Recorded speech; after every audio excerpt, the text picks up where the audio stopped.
Ngwe igolgotha. Awu kunjalo Nkosi yami. Akabongwe uJesu ovukile kwabafileyo. Amen. Amen. Amen. Asikubingelele sikomukele kuhlelo lwethu Eshilo ngalesi sikhathi sithi uhambo noNkulunkulu. Angibingelele kuwena msakazi oluhlonze. Ngiyesho kanjalo. Bese ngibingelela abalaleli emakhaya. Ngibingelele abazalwane kuzona zonke intaba namagquma wonke eningizimu Afrika nangaphandle kuzona zonke inkalala kufinyelela khona umsakazo. Ngibingelele abathandi bomculo njengoba ngila ngumculi uhambo lwami uhambo lomculo. So ke ngiyababingelela namhlanje kuyisibusiso ukuthi ngibe la endlini zomsakazo ohlelweni oluthandwa ngendlela esimanga. Bengazi ke nami ngizoba omunye wabakhonji ukuthi namhlanje ngibe la nakho kwenzekile siyabonga. Siyalalela thina abalaleli uma ngabe besibhalela besho ukuthi sicela bani sicela bani ukuthi ke nibize bani ngelinye ilanga. Ngifuna ukuqala lana nje uyazi ukuthi abantu indlela abacabanga ngayo i-influencer izinto eziningi. Isikhathi esiningi kwabantu uma becabanga umculo wesintu umculo kaMaskandi umculo mhlambe wombhaqanga nemculo enjalo baye bangakuhlanganisi nokukholwa bangakuhlanganisi nenkolo. Ngithe mangifaka iposter yokuthi ngizobe ngiyinawe namhlanje babuza abanye bathi ungena kanjani enkolweni. Ngifuna ukuqala la uyakholwa yini uNkulunkulu ophilayo? Ngiyakholwa kakhulu uNkulunkulu. Ngiwumuntu akekho umuntu ongahamba uhambo olude kangaka ejabulisa abantu ngalendlela enzimanga nemangaliso kodwa engekho uNkulunkulu. Aseliphakamisa izwi kancane ngazi ukuthi indaba imshini ngibamba ngopho. Ngikuzwa kancane mina nabantu bayasho ekhaya. Okay. Kanti lo mbuzo ubalekile. Okay. Angazi ke noma bangizwa kahle manje. Kakhulu. Okay. Ngifisa ukusho ukuthi akekho umuntu ongahamba uhambo olukhulu kangaka olubabazwayo kuzona zonke inkalo ngaphandle kwaNkulunkulu. Wonke umuntu ophumelele wonke umuntu ophumelele nomuntu osezabalazile empilweni kusokukhona uNkulunkulu osuke emhlenga kuzona zonke indlela zakhe ezihambayo. So lo mbuzo abawushoyo ukuthi uyakholwa yini iqiniso. Ngiyakholelwa kakhulu kuNkulunkulu ngoba konke engikwenzayo ngicela kuyena. Konke okwenzayo ucela kuyena. Kunjalo. Insizwa izalelwa lapha yana enkandla. Isiphi isigodi lapha enkandla? Awungikhumbuze nje ungithatha ungibeke mangabe ukhula khona la ngakuzwa khona kudala ukhuluma ngazi noma iminyaka emibili edlule uthi hey sasingenawo ngisho upolish thina sasipolish icathulo ngovaseline. Awusakhele lesi sithombe sasekhaya enkandla ukhula omncane ungakabi lokhuba othandwa abantu kangaka namhlanje. Ngiqhamuka lapha enkandla eMandaba esigodini sasemathola Mpunga ngaphansi kwenkosi uMpungose la engiqhamuka khona. So ke ngumfana nje osemncane okhule ngaphansi kwesimo esingesihle noma esingamukelekile noma omunye nomunye ongakasithande ukuphila ngaphansi kwaso ngoba ngikhulele khona ekhaya sikhuliswa ugogo ngoba ngaba nebhadi lokuthi abazali bengishiye ngisesemncane.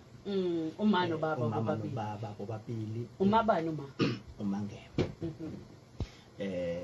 Bangishiya ke kwathi mangifunda ugrade 8 washona umama. Kwathi mangifunda ugrade 10 washona ubaba. Kwaphoqa ke manje ukuthi ekhaya nje basibaningi sibangaka sizophila ngaphansi kwesimo sempesheni yagogo. Ngalezo khathi ngiyacabanga impesheni yayisela ko 700 800 ngenyanga. Sonke ekhaya sasiphila ngayo ke lempesheni yesarukwazi. So ke akubanga yisona isimo leso esihle sokukhula ngaphansi kwesimo sokuthi sonke sikumndeni sikhule sizindandane ekhaya.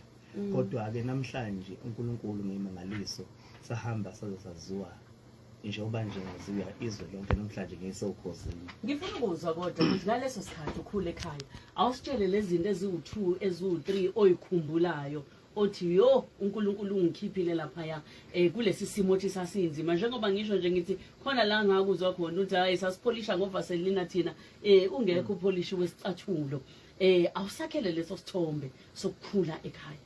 Kunengoma lapha engaze ngayibhala ngathi sasipholisha ngovaselina sixubha ngelahle sigcoba amakhwapha ngensipho. Akuyona ingoma nje ushinto eyayenzeka ngempela. Ngishinto eyenzeka kodwa ngase ngiyiphefumule engomeni ngoba nganithi ngiyafisa abantu ngibatshele lesimo sokuthi ngiphuma kuleso simo sokuthi uvaselina uyaphorisha mina ngangazi kodwa ngabona ngaleso sikhathi ukuthi mawugcoba lapha iLukakhuzani isicathulo siyacebezela siceba uvaselina ngoba kwangekho lokho kufaka emakhwapheni thatha insipho nje lena ehlaza uyiLukhuze ezandleni ufake lapha emakhwapheni bese kubambeka. uNkulunkulu wami kwakunzima. Wayethi kugogo ke thatha ilahle ucindezele ngesipunu legayeke bese ufaka namanzi uqube unganukela abantu uhamba siye esikoleni sidla isikhokho nempupudlo kwakwenzeka uphuthu walafaka ushukela ekhaya. Ngikhuluma ngento eyenzeka namanje njengoba belalela ekhaya bayakwazi lokho kwakuthatha uphuthu ifaka ushukela bese sidla ngoba ishebo sasingekho. Ngikhuluma ngento eyayenzeka. So ukuthoswa kophuthu siyakwazi ulithosa ukuthi faka amafutha ulithose bese uyaludla kunganake ukuthi uphuthu.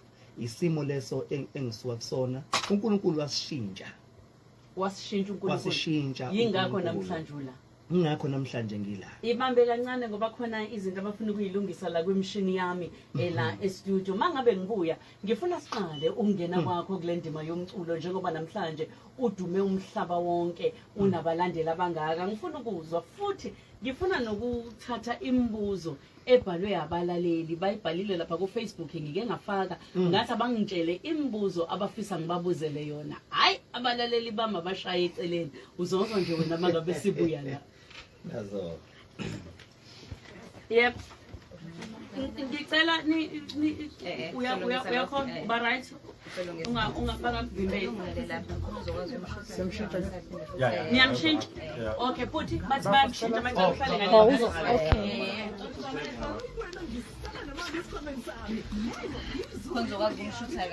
Yeah.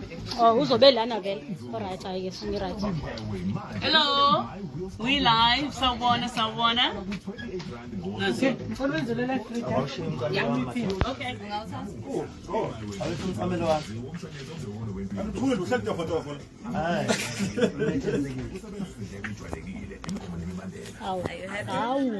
Number 1. Stand by, guys. So. Don't be a little one. Hello.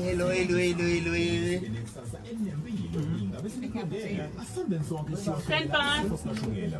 Okay. Nazo.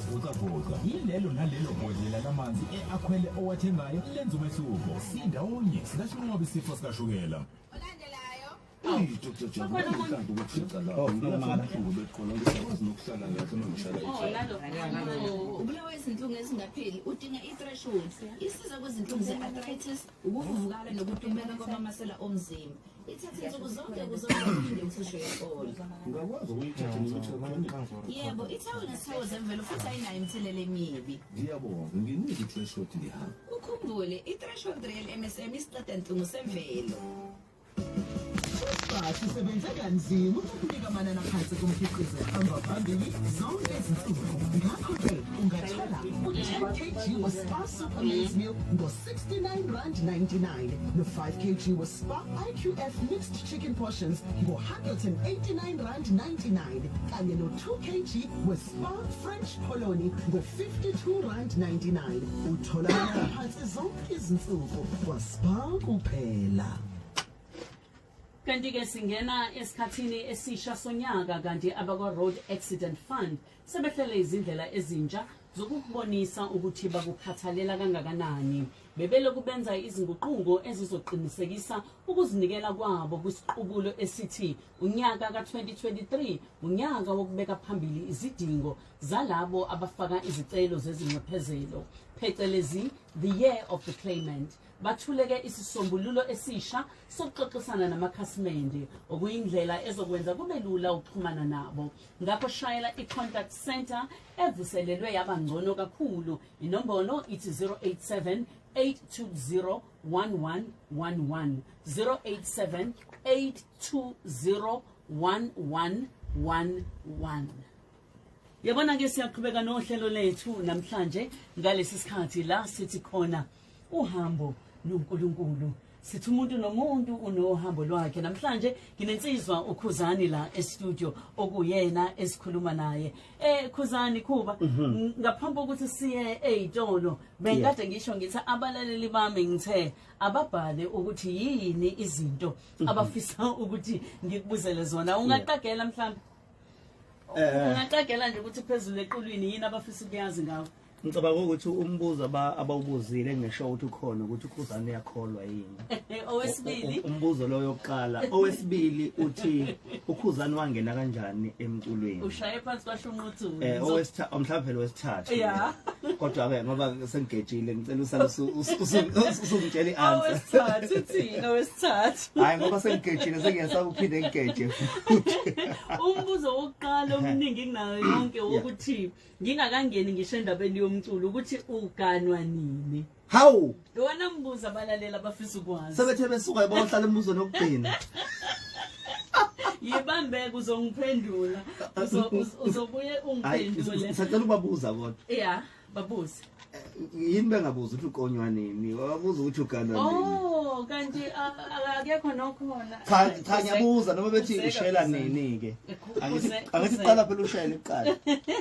Kulungile ke sizobabuza Khuzani uke wahamba ungakangeni endibeni yomculo ngoba unohambo olude la emculweni. Wafika eGoli uyozamazama wagcina uhlala ehostela la bakulalisa khona. Awungixoxele ulandise abalaleli ngoba ngiyayithanda le ndawana yokuthi abalaleli bazi ukuthi umuntu usukaphi. Ufike eGoli uyalala ehostela kanti awazi ukuthi hayibo khona la kuzoqashwa khona uthole itoho thizeni. Angifuni kube yimina okhuluma uhambo lwakho ngoba ukhona awusithatha usibeke. Hey uyazi uma uselapho ngifikelwa zinyembezi kakhulu ngoba uma ukhuluma ngalolo hambo ukusuka kwami ekhaya ngangenayo indawo yokuhlala eGoli. Epitoli kwakukhona umamncane uzanelo kwabo kamama. Ubizo wakho ubizo. Ngithi ngifuna ukuya eGoli athena uzokwenzani ngoba nginayo indawo yokuthi ngahlala ngithi ngizobona khona wayesepitoli ehlala nomkhonyana wakhe. Ngasuka mina ekhaya ngagibela ngikhumbula kahle nganginemali engangisebenzile ngayibeka yazi yawu 700 rand. Ngizogibela kuyona ngifika mangifika ngangenayo indawo yokulala ngoba naye wayihlala nomkhonyana wakhe. Ngathi mina ngiyahamba ngeyinsizweni hostel. Ihostel lakho nalibizwa ngeZ hostel. Mangifika nangenayo indawo ngike ngabatshelile nanokuthi ngiyenza. Ngalala dining room yakhona. Mthema kusuka lapha insizwa zakhuluma kabi ngami. Ayi kwaphoqa ukuthi ke manje ayisekho indawo la ngizolala khona. Ngazanywa abanye omunye ubaba wathi angizolala ekitchen kwelinye lama hostel. Ngikhumbula kahle kuseni mayivuka wayengeqa esemsebenzini ngizwa ehamba phezu kwami esemsebenzini ekseni. Ngahamba ke ngayofuna umsebenzi ngathola umsebenzi eButcha. Mangifika eButcha yayiholela 200 ngeviki. Ngafika ngasebenza eButcha isikhashana esincane ngaxoshwa. Uxoshelwani? Ngixoshela ukuthi ngawe isinyama yayingisinda. Umhlubu wafu lo wenkomo uthwalwa kanje. Ubeka la ehlombe yawa edebhisini mangikhuphuka. Ngaxoshwa. Ngithe mangixoshwa ngase ngiqashwa yi-security company. Kanti le security igada khona la eBusha. Khona la eBusha. La uxoshwe khona. La ingxoshwe khona. Bathina abaphathi baseBusha. Uma mase ngideploya kule Busha engizosebenza kuyona abelungu ba complaina kule security company bathi asimfuni lo la hawu ngithi mina kade ngenzeni kangaka sengixoshwa ngapha futhi ay ngathathwa ke ngayo sebenza kwenye indawo kwenye ilokhuzana indawo ay ngokuhamba ngaleso sikhathi ke ngase ngiqala suqala umculo sengiqala umculo ngalezo khathi kunzima akungeneki nakhona ngazama ngafonela ubaba uShobeni Khuzwayo ngabheka ama CD ama container ama CD ayebe nezinamba zabaphathi ngafona ngathi yabona njengamanje banginawo ngisho imali yokwenza idemo lo baba ngizomculela efonini uyangithatha noma akangithathi ngizofona mina ngicule ngafona ngacula ngathi kushuthi yanqamuka i-network efonini ngathi mina uma ngabe engizwile ukuthi ngithini uzobuya mina ngabe kodwa akangizwanga akazobuya wabuya in 15 minutes wathi kuphele kwathi kuphele ilokhuzana wathi nqamuke ilokhuzane i-network ucela ngiqhubeke ngaqhubeka wasethi ke uyacela ukuthi sibonane usezokwazi ukuthi sixoxisane mangifika ngingakafiki ke lapho ngiyaqhubeka ngi-security uyasebenza security ngihola about 1010 ngenyanga usuqala qalile ke manje emculweni nabantu sebeqala ukwazi sengiqalile ke manje emculweni into engifisa ukisho ukuthi lento engikhuluma la ngiyaqala ukuyikhuluma angaza ngikhuluma abantu abaningi abazi ukuthi ngihambe ibanga enzakalana ngaze ngafika la uhambo noNkulunkulu uhambo noNkulunkulu ngayiyeka ke le security engangisebenza kuyona kwakhona ubaba wakamajola owafika wathi kuyaqashwa lapha asebenza khona ngahamba ke ngayosebenza kwenye isecurity ngizoxoxela isimanga uma ngifika kule ya security sengiqalile ke ngiyacula yona iholile 1800 sengiqalile ke ngiyacula kuyona ngimukela one day ngimukela ama newspaper angithi ngimukela ama newspaper ngiwasa ema office abo labasebenza khona yafika ama newspaper lapha ngwahlukahlukana mangifika iSowetan ngo front page front page ihlele gate wena security yase gate mina security yase gate ePitori Headfield ngizoyithini le ndaba mangihambisa ama newspaper bevele bebuye bonke ibhilidi lonke nabelungu sekubuya abantu manje basebhilidini oligadayo engiligadayo bathi babazi ukuthi bazobabaza ubani lo ngithi mina ngiziphike kodwa manje kanjani ngoba yimi nje ngithi mina hayi imina bathi kwenzakalani ngawe kwenzakala ngithi mina hayi mina kodwa nje ngizobuye ngintshele ngivele ngifike lana izinyembezi beqala lapho kungikhonza nasebhilidini awu sengiyinto enkulu nasebhilidini sebeshutha nami kunabantu abangazi ukuthi ngesikhathi ngicula nomtshengiseni indedane ngangisecurity ngesikhathi 2013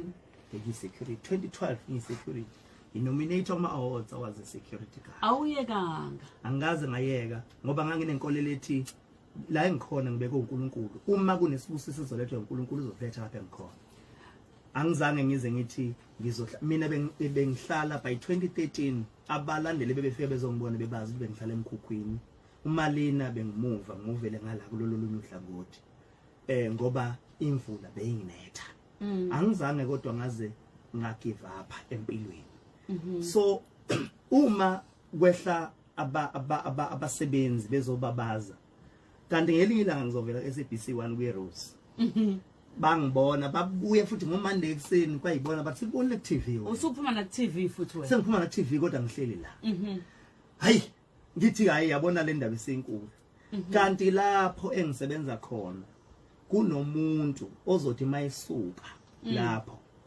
azosebenza lapha kwaZulu-Natal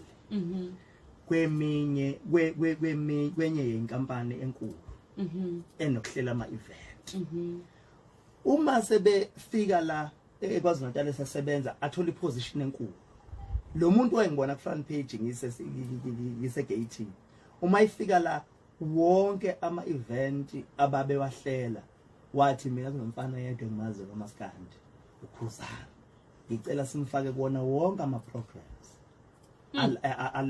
alemicimbi esiyenzayo yashintsha impilo ngasebenza kuleyo mcimbi ngaze ngakwazi ukuthenga imoto ngenxa yomuntu owangibona ngihlezi egate security ngamanye amazwi akukho umsebenzi ofanele ubukele phansi ngamanye amazwi umsebenzi opho uNkulunkulu ubalekile ngoba unenhloso ngawo uma wena uNkulunkulu ekubeka ebhutsha musukubaleka ngoba uNkulunkulu isibusiso sakho uzosithethe ebhutsha uzothusa ebhutsha lapho sebenza khona kufika umuntu lapha ebhutsha ozokhuluma naye akutholele la wena obona ukuthi ufisa ukuya khona so ngaba nesifundo empilweni sokuthi hlala la ohlezi khona noma ngabe baba kubukela phansi mina bengithi noma ngiyemsebenzini ngibona ukuthi ipressure seyinkulu abantu bashutha nami ngisho estimeleni ugqoke uniform ye security yini ngangasayigqokike ngase ngiphatha ubhaka yeah ngangifaka la ebhakeni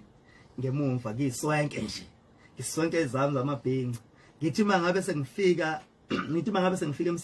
emsebenzini bese ngigqoka ekseni bese ngikhipha ngifaka lapha ngemuva kubhaka ngoba khona abantu abangabehluleli emamzanele abathi mabe kubona umsebenzi bona abawubukela phansi bese bekwahlulela bethi hawu eyitshela ukuthi useka ngakalona usebenza lo msebenzi kanti nganginento ethi mina angikwazi ukwahlulela umsebenzi ngoba ngangenawo umsebenzi mina ngangifundile ngihlakaniphile esikoleni bayazi othisha awonke ama test ayibhalwa ngangiwaphasa kakhulu kodwa angikwazanga ukuyofunda ngesimo sempilo esasikhula ngaphansi kwayo ngifuna ukukhuluma nomuntu ngoba baningi abafowethu nodadewethu abasebenzayo njengamanje angifuni baze bacabanga ukuthi sibabukela phansi abasebenza njengonogada njenge security njengamanje uNkulunkulu lokakwenzela kona wena wakuthatha uyena oqala khona nobhuti ke wafika kulolu hlelo waxoxa into efanayo ngifuna ubatshela ukuthi uNkulunkulu lokakwenzela kona wena angabenzela nabo bangazibulekeli phansi futhi bangawudeleli umsebenzi uNkulunkulu ababeke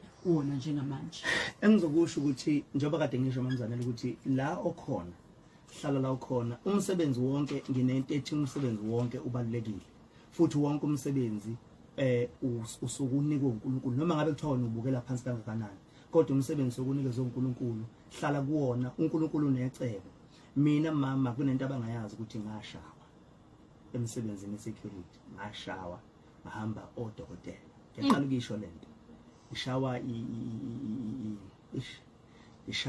ngishawa umphathi waleyo company wangithola ngilele ebusuku wazumeka ngangithola ngilele oqala umphathi wayithunyiwe supervisor wafika 124 yami ebusuku ngilele wajika umphathi nje company ethize wajika entshoti ifoni yami mangiyavuka ekseni ifoni ayikho uma ngiyabheka makuyobheka ama-camera kubonakala ukuthi ifikile imoto yecompany la yafika thathe ifoni yami owesibili umphathi ngeke ngilusho uhlobo lwakhe ngoba kuzobe ngathi mhlambe ngithini kodwa wafika akangishayanga kanje ebusuku umthambo la yayingasebenzi engithole ngilele ethi ngilaleleni ngathi mangithi ngizama ukuyovula icala bengibonisa ukuthi angiyovula icala wangifonela wathi uzonginikeza 500 rand ngalikhansela zonke lezo nhlelo lezo zokuthi ngiyovula icala ngoba wayesengithembisa 500 engangenawo angiphinde futhi ngicela ukuthi ukuliphakamisa izwi kuloko kwehla nje kodwa ke ngifuna size la emculweni ungena kanjani emculweni ngoba sibuka abantu abahambe ngaphambi kwenu omtshengiseni omgqumeni uma kukhulunywa ngalamagama wena uyabaleka futhi khona la phakathi nendawo yibona mhlambe owubukela kubona abakufakela lolu ugqozi kumbe ugqozi lwakho lokuthi ugcina ungenile kaMaskandi walithathaphi ugqozi lokuthi ngingene kuMaskandi masikhule emakhaya umculo obudlala kakhulu kakhulukazi emakhaya iwona umculo kaMaskandi so ke sagcina size ngabantu esethi noma sicula siyiculela nje kunemicimbi emakhaya sasicula zona ingoma ukhumbula ukuthi uMaskandi nje uculwa ngolimi lwethu lwesiZulu iwona umculo bekubalula kakhulu ukuthi sisheshe sisondele kuwona so ke uma ngivumisa emcimbini emakhaya kunemicimbi amacece imemulo imhlonyane yonke imicimbi ebakhona emakhaya kuba khona ke mase kuthiwa emini sokuphela sokungena endlini ke sekuvunywa ingoma ilapho khona ke engangithi mangabe ngisukuma ngivumise insizwa vele kuthuleke noma thathe kuba umsini onganani makwasukuma mina vele kuthuleke nje baze bangitshela ke abantu bathi hawu uyazi wena unaso isiphiwo kodwa ngitshe ukuthi abayidlalela nje ngami yabo unaso isiphiwo okusho ukuthi ngawo umuntu ke vele uthandayo ke umaskandi ngilalela kakhulu okhansela ovesa uthando omgumeni omtshengiseni ngaphila kulento le yomculo ngagcina nginesifiso sokuthi ngelinye ilanga ngiyafisa nami ukuthi ngigcine ngiyibona ngicula umaskandi kodwa ke uNkulunkulu into engiyifunde ngoNkulunkulu engifisa nibeyilalele namhlanje engizoyisho ukuthi uma into ufisa ukuyenza uNkulunkulu uyakwenzela umusa ukuthi uyenze uma into uyifisa ngenhliziyo yakho yonke ukuthi uyenze uNkulunkulu uyakulalela uma uyimisela kumele ube nothando ube nokuyimisela entweni yakho ufuna ukuyenza ungamdumazi uNkulunkulu nesibusiso akunike sona mangaka ama-albums wakhiphile ama-album engwakhiphile asezadida ngisho mina awu-14 yes kunombuzo kade ubuza othi nakho uma kuvela igama likaMgqumeni kuvela likaMtshengiseni uyabaleka kuwona ngithema ngene emculweni uMgqumeni washona ngicela umoya wakhe ulale ngokuthula wathi mayishona washiya umsebenzi estudio ngokuqedela mangithathwa ikhampani enganzomama ngo2010 yathi ikhampani enganzomama asizokurelease kulonyaka kodwa sizocela ukuthi uqedele umsebenzi kaMgqumeni wayewushiyile ngoba mase kulalela siyeza ukuthi kunalento le ethi ayidlelane ngokwevoice siyacela nangempela uMgqumeni wayishiyile ezinye ingoma zakhe ngacela ingoma ezisithupha ingoma zakhe eziningi wayengakhompozile but mina ngakwazi ukuthi ngiyicompose ngacula abantu babengenayo babengawuza umehluko leyo album yakwazi ukuthi inqobe kuma awards ngo2010 yawini best album mina ngingakafika emculweni so ngaqala ukucula mina ngo2011 ngenxa yokuthi ngo2010 ngacula ialbum kaMgqumeni so abantu abazi ukuthi kuze bengazi ngo2011 ingoba ngo2010 ngangiyibhizi album kaMgqumeni umtshengiseni ke kuthe my interviewer wathi kunomfana engafisa uhambe emhlabeni engaculile naye kwathi ubani lo wathi ukhuzani kwaku front page khona la ngamuzwa khona ethi emva kweminyaka mhlambe emibili nje hayi lo mfana okuthiwa ukhuzani uzobe sehamba yedwa wakusho lokho mangaphosisi wakusho ngo2013 yena ngo2015 washona mawubala iminyaka u2 owayeyisho wathi uzobe seyindidane straight wayekusho lokho ekuboniso nangempela kuthe uma kuphela iminyaka emibili ukhuzani wayengasabambeki kwangiphoqa mama ukuthi ngiresign emsebenzini wesecurity ukwenza kanjani lokhu Khuzani ukuthi emva kweminyaka emincane kangaka ungenile endimeni yomculo bese njengoba uthi nje wena ngokusho kwakho ngamazwi akho ungasabambeki usukhuzani ongasakhuzeki ukwenze kanjani lokho okokuqala ungakhohlwa uNkulunkulu mina ngazitshela ukuthi njengoba ubaba nomama bengasekho emhlabeni ubaba wami nomama wami uNkulunkulu uma kukhona into engifuna ukuyicela ngiyaguqa ngithandaza abantu abakwazi lokho ngiyathandaza futhi uNkulunkulu mangicela uyangenzela umusa ukuhlonipha ungambukeli phansi umuntu ngoba umuntu ngelinye ilanga uyokubingelela ungavumi uthola umsebenzi uthi uyafika yena lo muntu ozoku-interview okade ekubingelela ungavumi uyobedlula abantu ungabashali ngisho ihuta uqhunyelwe yisondo udingele bona laba bantu ukuthi bezokulekelela ukuhlonipha ukubaza abantu ukuyithoba ngaso sonke isikhathi uthando ikhona okukuthatha kukubeke la ofisa ukuthi uye khona njengoba namhlanje ngibatshazwa kangaka amagalelo ami kubatshazwa kangaka imisebenzi yami abantu abazi ukuthi ngiqhamuka endaweni ongeke umuntu athanda ukuthi ebe kuyona ekhaya thina bekuthi banginethi kunethe yonke into ekhaya sake sashelwa thina engangifunda ugrade 12 kwasha umuzi wonke sadonatelwa umphakathi ingubo nothisha bephathe ingubo bezonikeza thina mina ngibe yihlaya ngihlekwa ngishe inkundleni zokuxhumana ngihlekwa kuthiwa uyacula uwumculi kodwa akakhile ekhaya kuliqiniso ukuthi babehleka ngakho behlekisa ngakho bethi akahlali ngisho kubo babeqinisile mina ngicule ngingahlali ekhaya ngoba ngangenayo indle ekhaya bengibanga ngifikile ngihambe ngoba bengelele ekhaya bese ngingalala ekhaya ngiyolala ekhaya komama noma ngiyolala kwamamkhulu wami ngoba ngangenayo amandla kwakhe indle ekhaya mina bengeke ngikhombise ekhaya ngikhumbula i-roots ifikile ithi izoshoot ngathi ngicela ningaye ekhaya shutheleni entabeni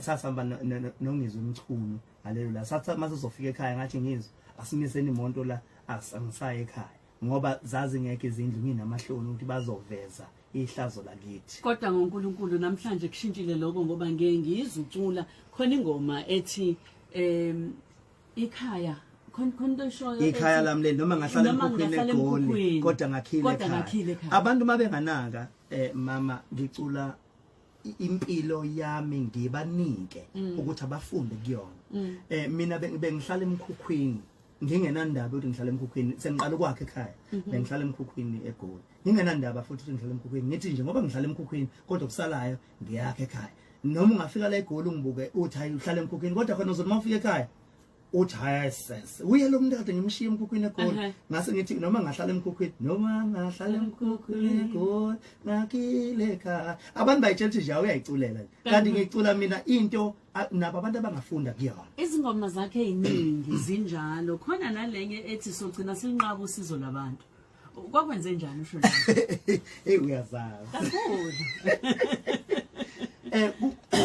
kunento kanje kunabantu empilweni mama abathi mabekusiza bese ungazi wena ukuthi what is the return of this investment lo muntu obekusiza ufunani after kunomuntu ozokusiza nje ebegenuine akulekelele ngoba udinga usizo bese kuba khona umuntu ozokusiza kanti ufuna ukuthi umpraise uma ngabe umuntu mayekusiza bese bone ngathi awumpraise wherever lo hamba khona ufuna ngathi ungahamba ukhuluma ngayo ukuthi akusiza uma ngabe bone ngathi awumsizi bese uyezwa ukuthi ubani useyakuzonda hawu lo muntu ngoba ngasizwa uyena usengizondelani na ingoba ufuna ukuthi umthandaze so khona umuntu owakusiza mama ufise ngazi ukuthi namhlanje ngabe akakusizanga kube kuthiwa wakiyeka ngoba ukusizwa uyena ikhona wakulethela iproblem empilweni yakho manje ngiyafisa ukuthi abantu bekwazi ukuthi uma ulekelela umuntu umlekelele nje umuntu ukhohlwe futhi umsukulekelela umuntu bese usufuna manje kakuthandazeke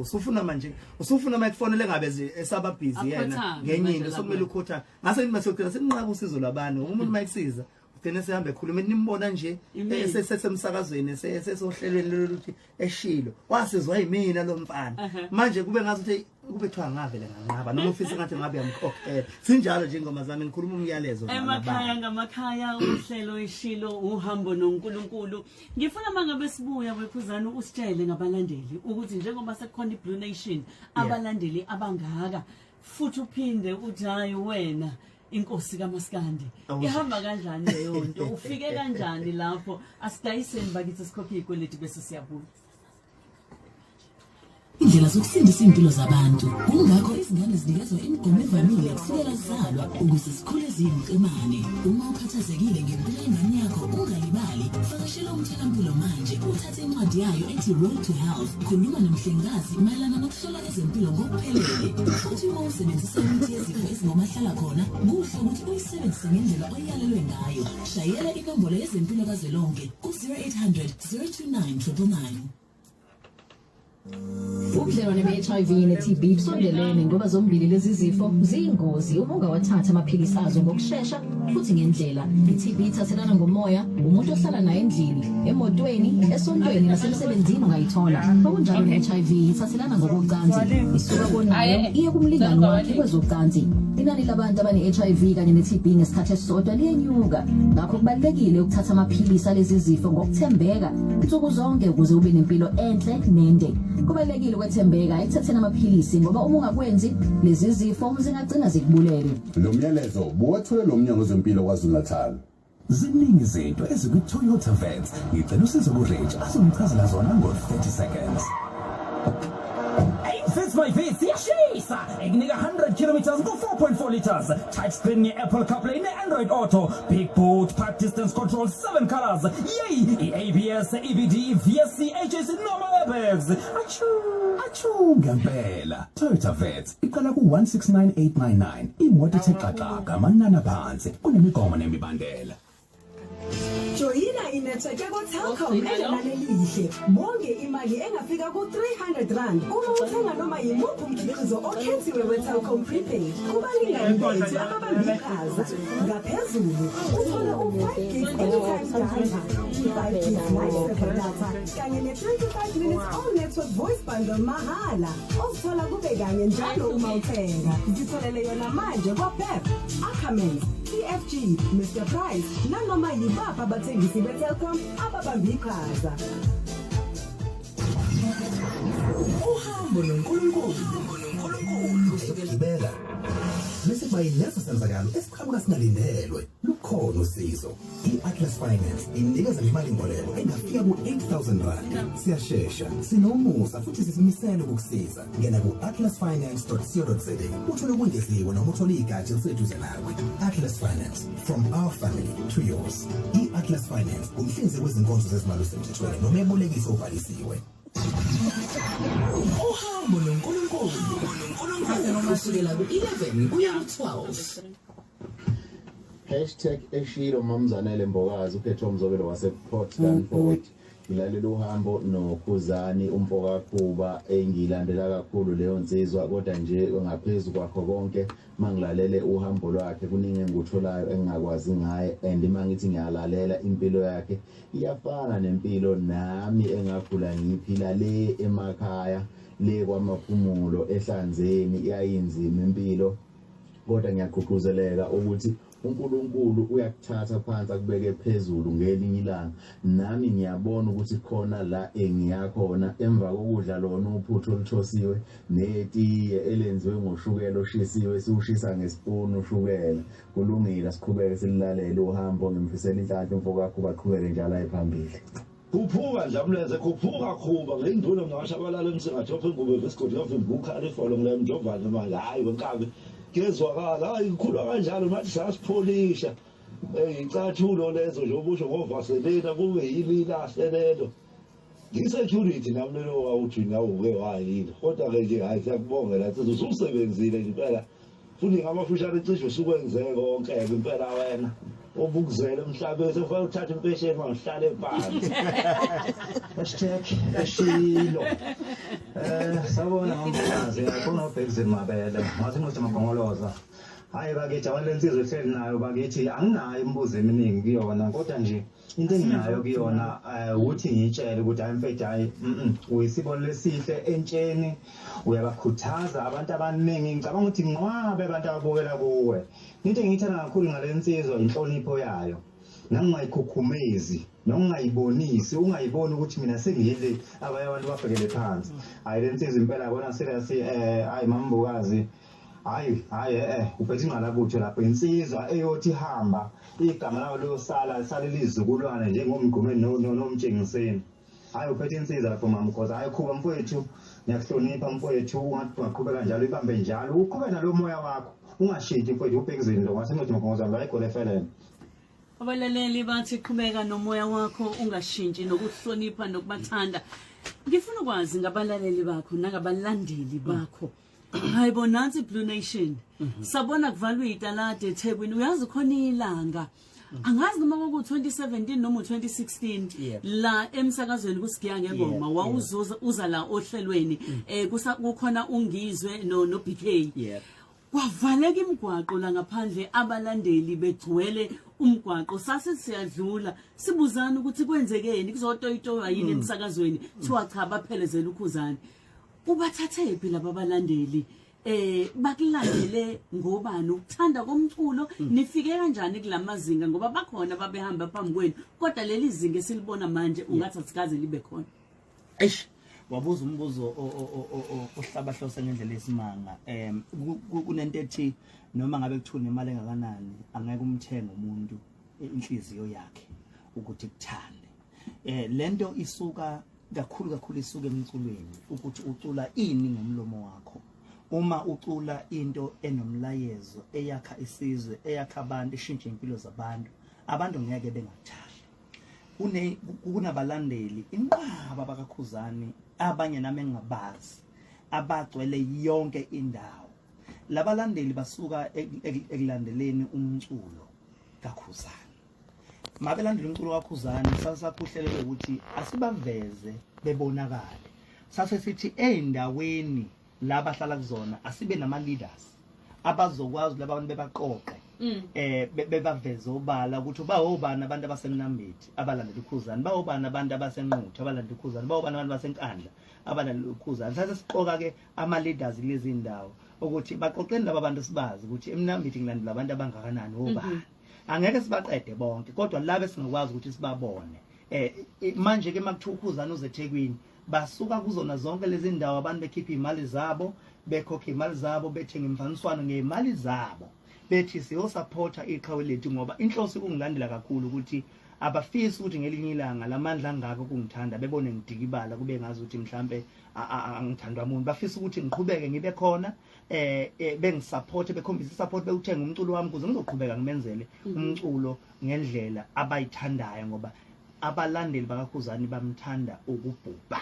Uma kuthiwa ngemcimbini kusuke kugcwele kuthena nje.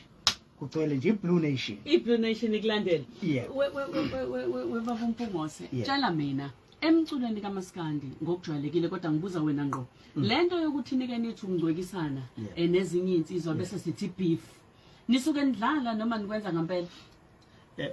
Uma unganaka mama ayikho noma ngizothi isoap noma ngizothi ifilimu ubone mase kuphihlizwa ama glass lapha kushwana ngempama kuzinto uzoyibuka uyithande enjoy na kwiboxing kuyashawana bayagadlana ngamazwi ngaphambi kokuthi aqale la kuMaskandi ukuthi kube khona ukuphambana. Ngizothi mina ngoba kusuke kungakazwe kwaxatshana into ekuthiwa saxabana hayi lo umuntu ongangisebenza naye saxabana sesiyathukana manje cha ukuba nje into ethi la emculweni awukwazi ukukhululeka nje uhambe ukhululeka khona umuntu ozokuqhuzula.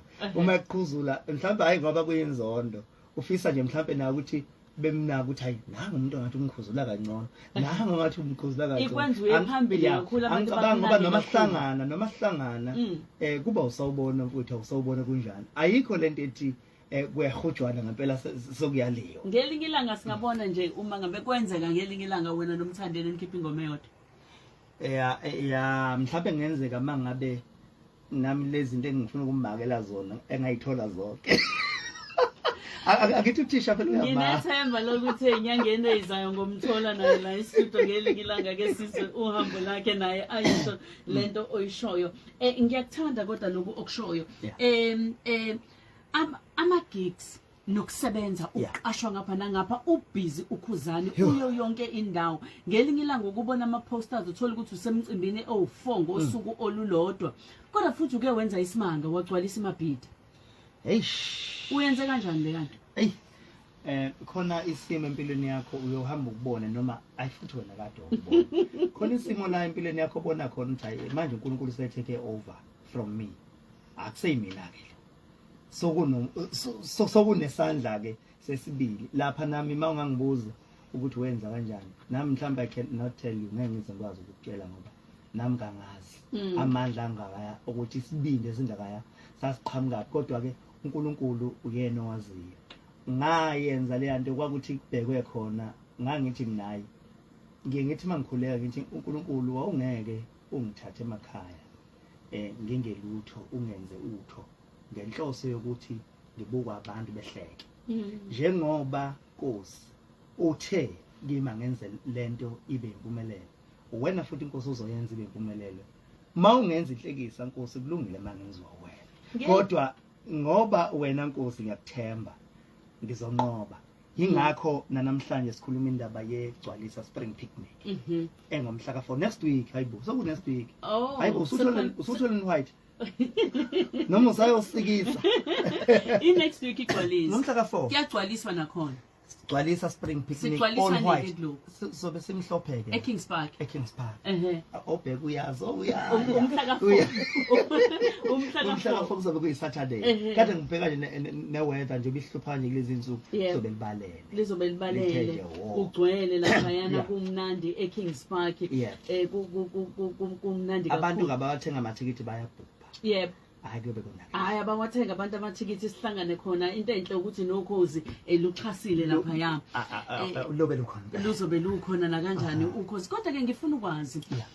uNkulunkulu usekubeke endaweni ephezulu nabalandeli abaningi uyahlonishwa usuwenze idocumentary sikubone ku TV kaningi ziningi izinto inselelo ocabanga ukuthi ubhekana nazo ngoba phela uma ngabe uNkulunkulu ekuphakamisa nezitha ziyaphakama nezinto nje izinkulumo ongezona ziyaphakama kuningi okuphakamayo udila kanjani nezinto ezinjalo wabuza umbuzo obaleke ngesinto ezimanga yazi lo mbuzo obuzayo ayi angazi nawe ngikholwa ukuthi uneshow yokuthi uvele wabuza lento ngempela abantu abaningi emakhaya abe beyilindele ukudila nesitha isitha awulwi naso isitha ushaya kuphela ngempumelelo yakho iyodwa induku ukwazi ukushaya ngaso isitha phumelela ngoba isitha the most phakama suke sifuna ukubona ushona phansi wavuma ukushona phansi isitha sesenqobile uma ngabe isitha izitha zikuhlasela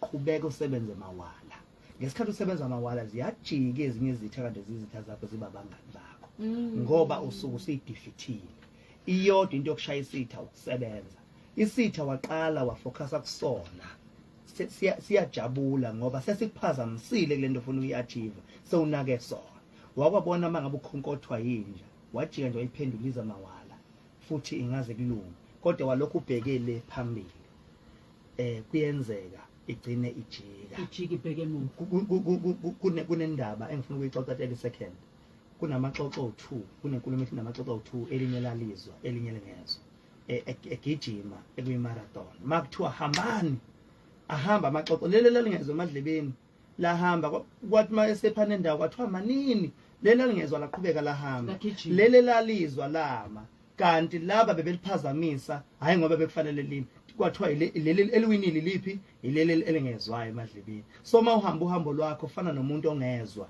noma bekuphazamisa kodwa ungezwa hamba ngoba wezwa uzoma ungabusakwazi ukufika la uyakhona iphupho lakho ngomaskandi iphupho lami ngomaskandi cishe ngizothi selifezekile kodwa sisafuna ukuthi siqhubeke futhi lifezeke more ukubona omaskandi bonke behlonishwa hayi ukuthi kuhlonishwa uKhuzani kuphela ngoba this is not about uKhuzani it's about umaskandi ngosuku angimele makudlula uKhuzani emhlabeni umaskandi usale kufa kodwa ukubona bonke abantu babacula umaskandi bephumelela beya phambili lokho kuyokwenza ukuthi umaskandi ungafi nanoma ngabe nini ke ngabona ushaya ingoma yegospel nino Jumbo ethi ngizinikela ngabe mhlambe sobona okuningana khona lento esikudonsela nangala kagospel noma mhlambe benithi vanje nino Jumbo kodwa seniqedile ikhona ngoba siyafisa ukuthi lobuhlobo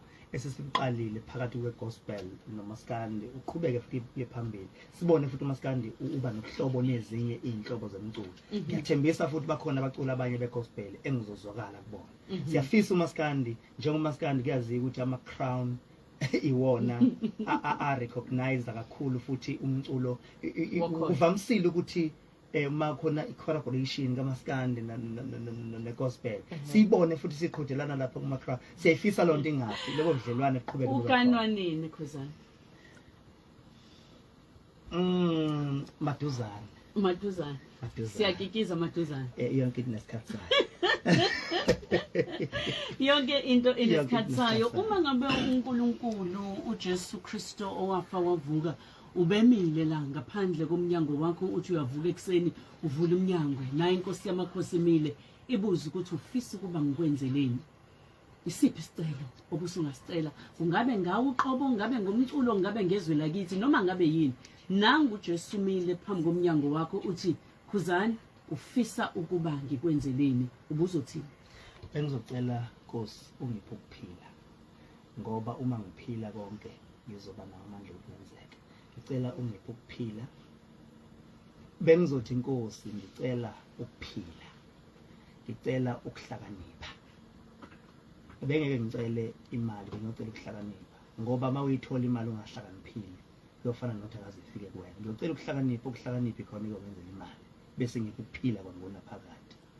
Yo, izwi lakho lokugcina ofuna ukudlulisela kubalandeli bakho bonke akade ngazi ukuthi bahleli abanye bayakubuka ngoba kade ngiyi-live nami lapho yana ku-Facebook page wami uZanele Mpungose, ngiyazi ukuthi kade bebuka abaningi.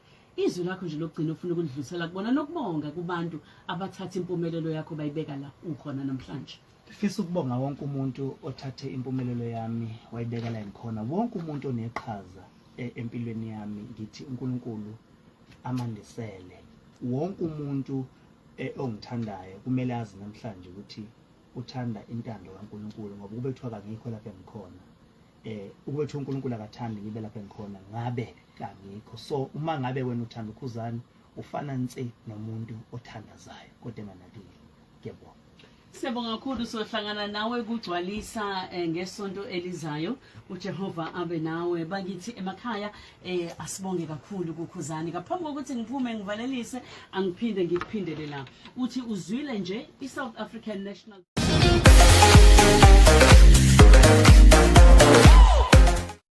Hello everyone, welcome back to Sunday Live Show and thank you so much guys for tuning in. Well guys, lona ke uKhuzani wakwaMpungose ongokuzalwa ke enkandla lapho ke adabuka khona. Lolu ke uhambo lwakhe la shela khona istory sakhe ukuthi ke aze adume kangaka, aziwe umhlaba wonke, aziwe ngabantu, usukaphi, ungubani, ukhule kanjani, impilo ihambe yamhambisa kanjani endleleni, ufike kanjani emculweni, ubenzani before afike emculweni, obani abamsuse la bamsuse khona bambeka la sekhona manje. So guys, lolu ke uhambo lwakhe ngiyathemba ukuthi ke uzolithokozela futhi ke uluthokozele. Kuseshilo ke lana igama lohlelo, kuseshilo nomama ke uZanele Mpungose kaKhambule, umama ke uKhambule lapha na ke kuKhozi FM. Do leave your comment guys and share your opinion. Ngampela wonke umuntu unohambo lwakhe.